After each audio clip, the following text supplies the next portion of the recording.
is David Glazer with the top tech trends of 2020. Thank you, Adam.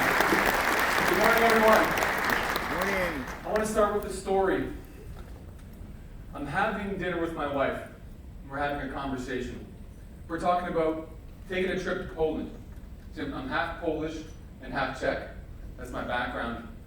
And she does what we all do 30 seconds after this conversation ends. She compulsively checks her phone. It's like we've all been programmed to do. Now, what does she see on this phone? Can anyone take a guess? Ad for genealogy. She sees an ad for a trip to Poland. And I thought to myself, that's oddly singular that this would happen at this moment. And that's the first moment that I really started to get suspicious that our technology was spying on us. Anyone ever feel that way? Technology was listening in? A lot of people. Wow. Anyone bothered by that? A little bit? Me too. See, I'm a child of refugees, actually. You might not think that when you look at me, but my parents were refugees from communism. So let's just say I dislike the idea of being spied on just as much as anyone in this room does. Right? Now, over time, my opinion on this concept has changed a little bit, though. I started to warm up to the idea, if you can believe that. And that's because I actually did want to go to Poland. Turns out that I wanted to do that thing that I was getting advertised for. And I actually went to Poland earlier this year. It was my aunt's 80th birthday. She's doing great, and it was wonderful to see her. Now, there was another realization as well. Business transformation, it has a shape. This is something I realized. It's got a shape. And that shape is a circle. It's a loop. We input our thinking, our data, our clicks, our searches, our behavior, our movement through our environment. And it gets processed, analyzed, and ideally comes back to us as value, hopefully. Now, this capability has been building over the years. In 2015, there were 15 billion connected devices. Everyone here has a smartphone, yeah? Does anyone here not have a smartphone? Everyone. Okay. Smart speaker? Yeah, a few people have smart speakers. That's actually the fastest electronic penetration rate in history, smart speakers. So 15 billion in 2015. In 2020, which is about a month away, we're expecting that there's going to be 38 billion. And by 2025, we're expecting 75 billion connected devices. That's about 10 connected devices for every one human being on the planet. Now, show of hands, who here thinks that some of these devices are going to be inside human beings by 2025? Okay. How many people here would be willing to put one of these devices inside themselves? A couple immediately. Interesting. What if this device would guarantee your life expectancy would increase by 10 years? Would anyone put the device inside them? A bit more. 20 years. 40 years. 100 years. At a certain quality, right? Let's hope. It turns out these devices are already inside us. This is a man from France. His name is Thibaut. He's a tetraplegic, which means he can't move his arms and legs on his own, okay? He's moving an exoskeleton through a sensor that's been implanted in his brain. Anybody willing to put a device in their brain? Probably not, right? Especially if you can read our thoughts. Well, don't think about a cheeseburger. Anyways, Thibaut has walked the length of a football field thus far with the help of this assistive device. So things are really changing. Now, most of you folks know that your roles are going to change as a result of all this technological innovation. Over half of you believe that your role is going to be focused on business transformation within the next 3 years.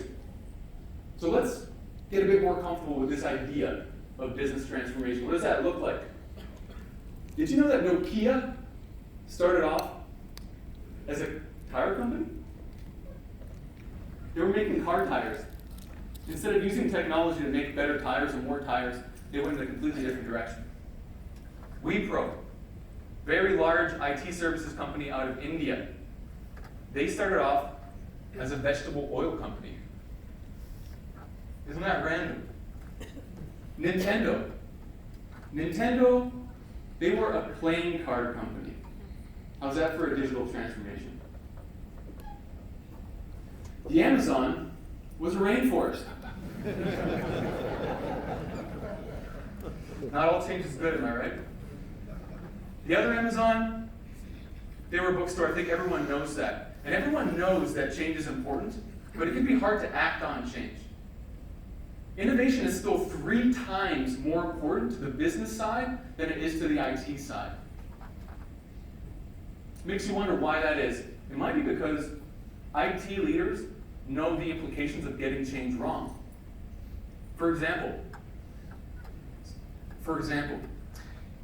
if you put a sensor on a gas pipe and that gas pipe is not fully connected, that sensor might send a signal to a central system to send more gas to that location. And you might accidentally blow your town up, like what happened in Andover, Massachusetts not too long ago. 5 explosions, 140 fires, all because the wrong technician's job was automated, apparently. So we know that things can go wrong if we automate the wrong things. That's why last year we proposed a framework called Leadership in the Loop with Technology. And what this is all about is prioritizing the human benefits of technology over the business benefits of technology. What I mean by that is instead of being focused on outcomes like efficiency just for efficiency's sake, growth for just growth's sake, to what extent is the technology going to make a material improvement in someone's life? What's the experience going to be? To what extent does the technology help us bounce back when something bad has happened? Help us become more resilient? Or better yet, avoid that bad thing from happening altogether? And to what extent does that technology help us build and maintain trust between each other? Now, I'm not saying that we made this change happen, but we definitely called it. And since then, there's been some positive change that I'd like to tell you about. Business leaders in very large organizations like General Motors, Apple, Xerox, they've all come together to form a business roundtable that's made a declaration that we need to be more long-term focused in the way that we set goals. Less focused on short-term outcomes like, let's say, shareholder value, and more focused on long-term outcomes like stakeholder value. Their declaration is we need to focus on generating good jobs, a strong and sustainable economy, innovation, a healthy environment, and economic opportunity for all. And I've got some more good news. Your businesses agree. In fact, the #1 business goal that your business stakeholders want you to support is stakeholder value. This has increased in importance by 300% over the past 4 years. It's become the #1 area they want you to help them support. More important than compliance, than risk management, than service continuity, it's stakeholder value. Now that's why this year we focused our trends research on the technology that we think is going to change the way you deliver stakeholder value the most. This big buzz term that we all know as AI, the ability to take those inputs, turn them into an actionable insight to automate or augment the work that we do. It's going to change the way we deliver value to our citizens, to our customers, constituents, partners, vendors, business leaders, and employees as well. Now, before I get into this first trend, I gotta issue a bit of an apology if there's any Philadelphia 76ers fans in the audience, or Golden State fans, or Milwaukee Bucks fans, or Celtics fans. All right, someone can follow the thread. Wonderful. But I gotta do this. Inbounder here with your Phillies. It's off the end. Defended by Simmons. Got it up. This the tackle. Yes! I'm sorry, folks. I've been waiting 25 years for this moment. For those of you who don't know what's happened, the Toronto Raptors are the 2019 NBA champions, okay? The interesting part about this is they did this without any lottery picks. That means no player on the team was a superstar in college, which means the entire roster was built out of diamonds in the rough. How'd they find these diamonds in the rough? Why am I talking to you about this right now? The Raptors used AI to help develop a competitive advantage. In a first-of-its-kind implementation, they partnered with IBM, their Watson platform, to install a talent analytics program, specifically using an AI technique called sentiment analysis, which is essentially crawls across social media networks, across media outlets, and puts together a holistic analysis of a player. This helped them select those diamonds in the rough. Now, pretty soon, almost every other NBA franchise is going to be following suit, so this no longer will be a competitive advantage. But it was a cloud-based AI solution, and we feel that the next layer of competitive advantage is going to happen somewhere else. Let's pause to talk about competition first, though. It's been really heating up over the past decade, hasn't it? Top 5 organizations by market cap, they've been completely replaced by a new 5, albeit for one. That is Microsoft. That's risen to the #1 slot. The other organizations, they all have something in common. They all compete using AI in a slightly different way. But since Microsoft has come out on top, let's hear what they have to say about where AI is going. I can go from a development environment to a production environment fairly quickly and build on top of that and expand that. For example, a remote oil rig may not have bandwidth to transfer all of its data back up to a cloud solution, but definitely has strong needs. Let's say that you are a hospital and you have tens of thousands of handwritten documents and you need to start processing those. With OCR in containers, you can actually run the models directly over the documents without sending them to the cloud and get a digital version of all that information. The AI competition in 2020 is moving to the edge of our networks. In a trend we're calling the autonomous edge, this essentially means where the data is captured, the location that it's captured is also where it's going to be processed and analyzed. And this is going to afford a new set of opportunities for competitive differentiation, competitive advantage, doing something different than the rest of your competition is. I got a scenario to help us think through this concept here. You're at the grocery store. You're waiting in line. The person in front of you is clearly not observing that 10 items or fewer rule. And you know because you counted the amount of items that they have. That's how long this is taking, okay? The cashier, they're half asleep, God bless them.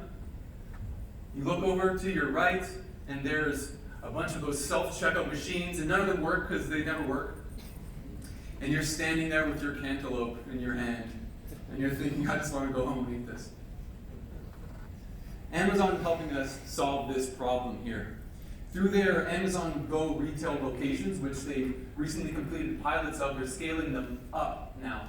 They've built a grocery store experience where you can just walk out with any item that you pick up. And there's sensors equipped, kitted out through the entire experience that track you along the way and make sure that you get charged for what you take out, you don't get charged for an item that you picked up and put back down. Their slogan is just walk out. And they've taken the cashier completely out of the equation. In the next trend, I want to talk about the fact that it's not just about replacing people, though. That's not the only outcome that we're looking for. Because AI is also helping us by allowing robots to understand human beings better as well. It's not all displacement. In fact, very reputable thought leadership organizations like the World Economic Forum believe that we're going to create upwards of 60 million net new jobs in the next few years, net of the displacement. So people are also having a glasses half full approach, and we like that approach. Now, this would not be a trends report presentation if we didn't check in with our favorite humanoid robot, Atlas. Atlas, how you doing? Hey.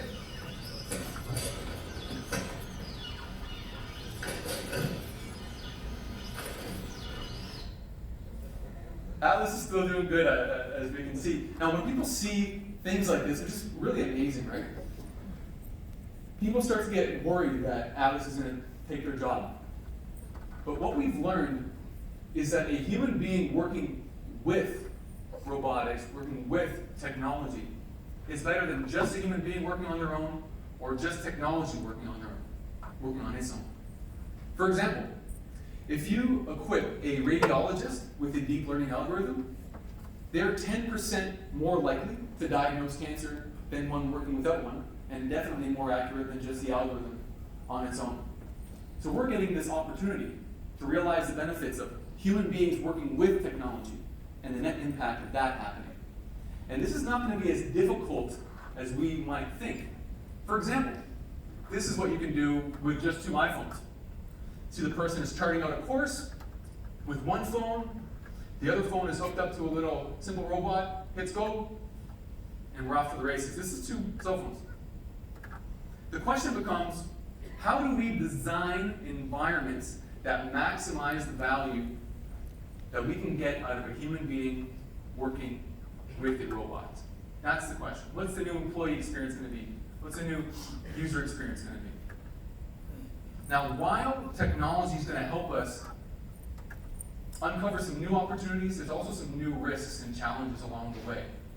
Things that we're going to need to work together to solve, distribute trust across networks in order to address. I'd like to play a little game to illustrate this concept here. Let's play a game. Imagine this for a second. One man with total control of billions of people's stolen data, all their secrets, their lives, their futures. I owe it all to Spectre. Spectre showed me that whoever controls the data controls the future. I would say that. So, here's the game. Question. Was that Mark Zuckerberg? You guys are too smart. No, it was not Mark Zuckerberg. That was a deep learning algorithm applied to video content of Mark Zuckerberg, superimposing his face onto someone who did a good impression of him, what we call a deep fake. Now, in these situations, we might need to look at other technologies like blockchain to help us validate this type of content. Now, this idea of distributed trust, which is our third trend, it can be blockchain enabled. The content example is good. There's been legal cases that have been completed using blockchain as part of the evidence. So a concept called provenance, which is proving the origin of a piece of content. That's been happening. But distributed trust is not limited to just the blockchain platforms. You can also distribute trust in other ways. If we look at autonomous vehicles, for example, the absolute, or one of the worst things that could probably happen to you in an autonomous vehicle is you come up to a stop sign, you're not driving, but it's driving you, and an algorithm has been designed to trick that car into thinking that that stop sign is a speed limit sign instead. That's one of the worst things that can happen. And it can happen through an AI technique called generative adversarial networks. This is something that's being experimented on right now. Now, we don't necessarily need blockchain to help us avoid situations like this. The fact that the AI capability will be located at the edge, so each of the navigation mechanisms will be in the car itself, not relying on a central navigation source, is going to remove the potential of having a single source of failure to be hacked there. So that's not necessarily blockchain enabled, but it might help. But what we're starting to realize is there's some problems that technology is producing that we're going to need to collaborate in order to solve. We're in this together. And we got to keep that in mind, because while the folks in this room, myself included, we're really lucky. Right? We all got flown here by our organizations. We get to share some really cool ideas. We're working with the latest and greatest technologies. There's kids not too far from where I live that have to be driven to either a library or a McDonald's to use the Wi-Fi so they can submit their homework assignments on time. But they're producing data, just like we're producing data. And this data is being used to train the algorithms that are delivering competitive advantage to these big technology platforms. Data is becoming not just the new oil, but the new equity. Your valuation as an organization is impacted by the data sets you control. And that's why we're starting to see at the incubator level, startup incubators like the Creative Destruction Lab in Toronto, providing their startups with not just access to cash injections, but also access to data sets so they can train their algorithms. So the value proposition is changing for being part of an incubator. The question organizations need to answer is, what's in it for me? Why should I use your platform, give you the data that's training your algorithms, that's giving you a competitive advantage, you're beating the competition out, and I'm helping you do that. Why should I help you do that? What's in it for me? What's the social exchange that we have going on? Are you going to let that data be used by a third party that I'm not okay with? We've seen many people stop using Facebook because of the Cambridge Analytica scandal. Facebook's pretty well entrenched, though. Many of us use Facebook for authentication. Who here uses Facebook to sign in to websites? A couple people. Okay. All right. The question is, what's in it for me? Are you just going to show me some photos of my friends? I know what they look like already. If that's going to feed an algorithm that makes me want to buy new clothes, I've already got 5 pairs of skinny jeans that are not in style anymore, apparently. I don't need any more of that. I've actually deleted my Instagram, and my clothing consumption has gone down by quite a bit.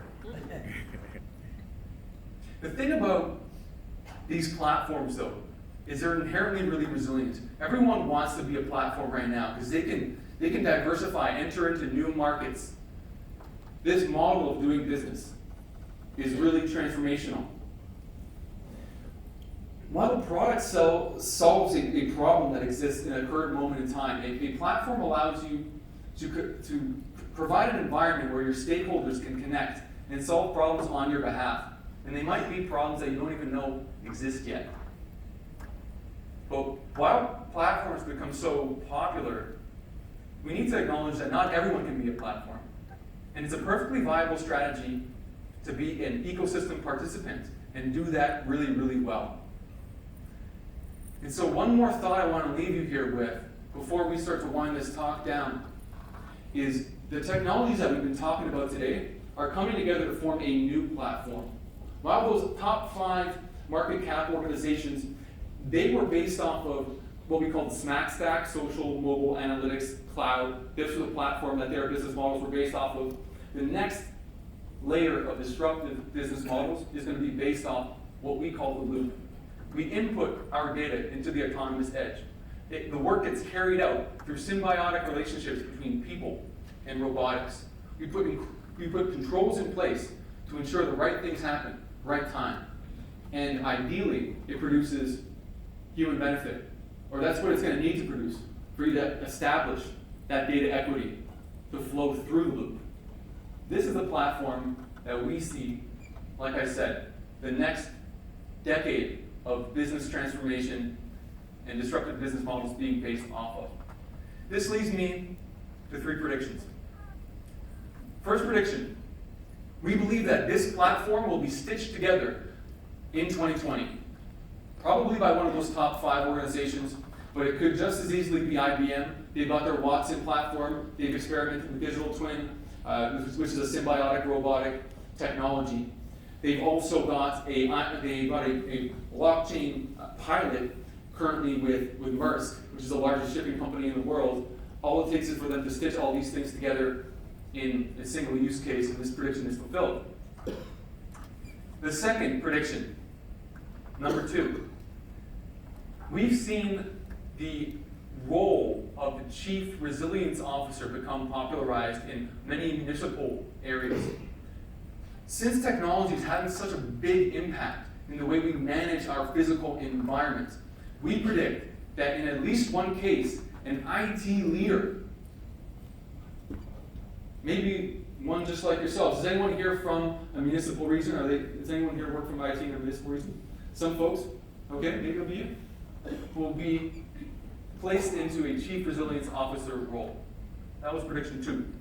The final prediction, what we've seen over the past few years is the concept of a centralized innovation team get really popular, but then sometimes lose a bit of steam without a defined mandate. You're going in all directions at once. And sometimes it devolves into just continuous process improvements type of things.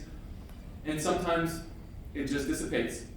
What we've seen at the enterprise level is the establishment of the AI Center of Excellence, which is an evolution of the innovation team and focusing on the adoption of AI. We believe that this construct is going to permeate through the mid-market in 2020.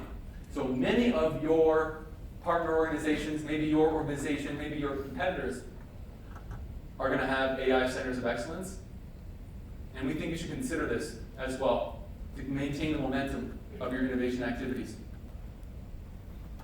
Just as we close down here, we've known since the age of Charles Darwin that it's not just the strongest that survive, it's those that are most able to adapt to change.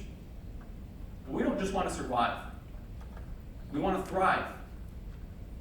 So if you can think of a way to stitch these technologies together in a manner that delivers improved human benefits, better human benefits than you're currently doing right now, improved experience, improved resilience, and improved trust with your partners, then not only do you have a reason to change, but you might be in the position to benefit from it.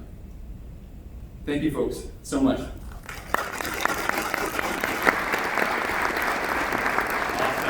Thank you so much. Let's give a round of applause.